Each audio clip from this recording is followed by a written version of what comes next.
दोस्तों आपने थंबनेल तो पढ़ा होगा कि आज हम किस बारे में बात करेंगे। आज हम नागर साहब की भी बात रखेंगे और अपने अकॉर्डिंग मैं अपनी बात रखूंगा। आपको मेरी बात बीच में थोड़ी सी अटपटा लग सकती है, लेकिन वीडियो को अंत तक देखते हैं तो आपके जो भी डाउट्स हैं वो सब क्लियर हो जाएंगी। तो मेरे साथ वीडियो के अंत तक ज़रूर बने रहें। तो आज का धमाकेदार वीडियो शुरुआत करते हैं। दोस्तों नागर जी अपने लेख में कहते हैं कि अनबाई लड़कियों को भी संबंध बनाना चाहिए तथा उन्हें भी अपनी प्यास बुझा लेने का अधिकार होना चाहिए। पेश है उनकी लेख पर मेरा नजरिया।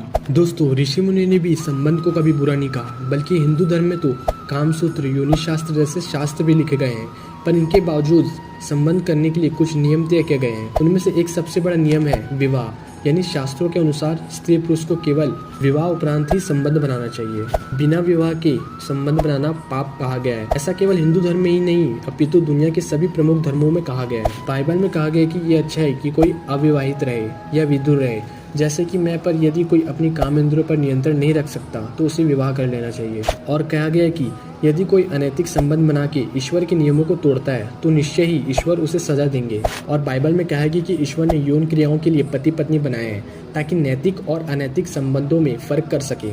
कुरान के मोमिनान 23:1-5 और इशारा के 17:32, फुरकान के 25:28, नूर के 24:3 आदि में भी अपनी पत्नी के साथ ही संबंध को इजाजत है। कुछ जगह रेखोले का भी जिक्र किया गया है, पर वो दूसरी स्थिति में। कुरान में बोला गया है निश्चित रूप से ये एक अभद्रता है और एक बुरा तरीका है यौन आग्रह को पूरा करने का। पैगंबर और इमामों का कहने में व्यभिचार और व्यभिचार की कड़ी निंदा की गई है। इस्लाम में विवाह पूर्व सेक्स को अल्लाह और अपने स्वयं की यौन अंगों के अधिकारों के खिलाफ एक अनैतिक कार्य माना जाता है। कुल मिला के इस्लाम निकाह से पहले शारीरिक संबंध बनाने को हराम कहता है। और हमारे वेदों में भी कहा गया है कि अथर्ववेद के अनुसार स्त्री पुरुष को केवल विवाह उपरांत ही यौन क्रिया करनी चाहिए, तभी ईश्वर प्रसन्न रहता है। और ऋग्वेद के 8:31-4-8 में भी विवाह उपरांत ही संबंध करने को कहा गया है। हिंदू धर्म में 16 प्रकार विवाह स्वीकार्य और अस्वीकार्य, जिसमें से गंधर्व विवाह ऐसा विवाह है जो बिना माँ बाप की आज्ञा से हो सकता है और इसके बाद प्रेमी प्रेमिका संबंध बना सकते हैं। कहने का तात्पर्य है कि विवाह के बाद ही संबंध बनाए, उसी को नैतिक संबंध कहेंगे। आगे नागर साहब कहते हैं कि अगर अनबाई लड़की किसी मनपसंद साथी के साथ सोए, शारीरिक सुख हासिल करे तो उसे आवारा बचना क्यों कहे। हमारी आपकी मामी, चाची, मौसी आदि भी तो करती है, फिर उसे करने में बुराई क्या।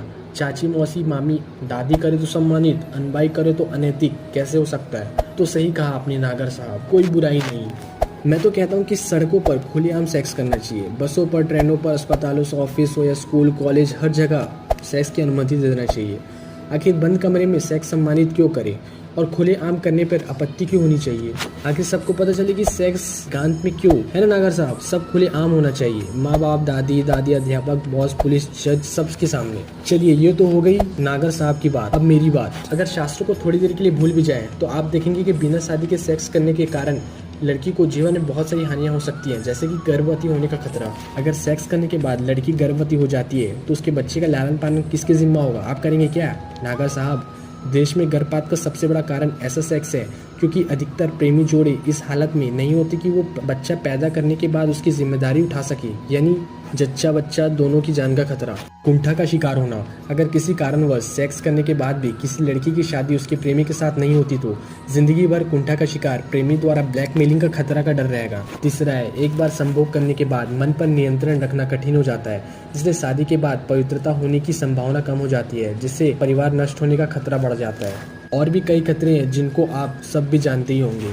किसी ने नागर साहब से प्रश्न किया था कि अगर बाजार में आप फल लेने जाते हैं तो कौन सा खरीदेंगे, अच्छा वाला, ताज़ा वाला या फिर दाग धब्बे वाला।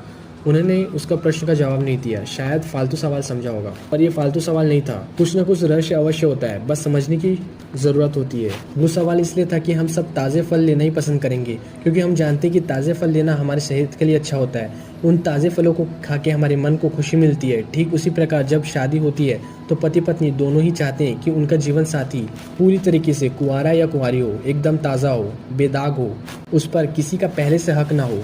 पर बेदाग वाला आप तभी चुने जब आप खुद पवित्र हैं। जब आप खुद पवित्र हैं तभी बेदाग चुने, वरना आपको कोई हक नहीं बनता। कि आप अच्छा चुनो और खुद बेदाग हो। कहने का मतलब है दोनों ताज़ा हो, दोनों पवित्र हो। सुहाग सेज पर पहली बार अपने जीवन साथी के साथ अंतरंग होने का एहसास नैसर्गिक होता है, क्योंकि उसके बाद जीवन की हर मुसीबत का मिल के सामना करने की संभावना प्रबल हो जाती है। आपने देखा होगा कि यदि किसी ने शादी पहले सेक्स न किया हो तो वह शादी को लेके ज़्यादा खुश और उत्तेजित रहते हैं। शादी के बाद ऐसे लोग अपने जीवन साथी के प्रति ज़्यादा वफादार रहते हैं, परिवार के बारे में ज़्यादा समर्पित रहते हैं। तो खुद भी पवित्र रहें, ब्रह्मचर्य का पालन करें और तभी सोचें कि आपका लाइफ पार्टनर पवित्र हो। धन्यवाद। आपको मेरी जानकारी कैसे लगी और मेरी नज़रिए कैसे लगी कमेंट बॉक्स में ज़रूर बताएं, और आपको अगली वीडियो किस पर चाहिए ज़रूर हमें कमेंट बॉक्स में ज़रूर बताएं। धन्यवाद। जय हिंद, जय भारत।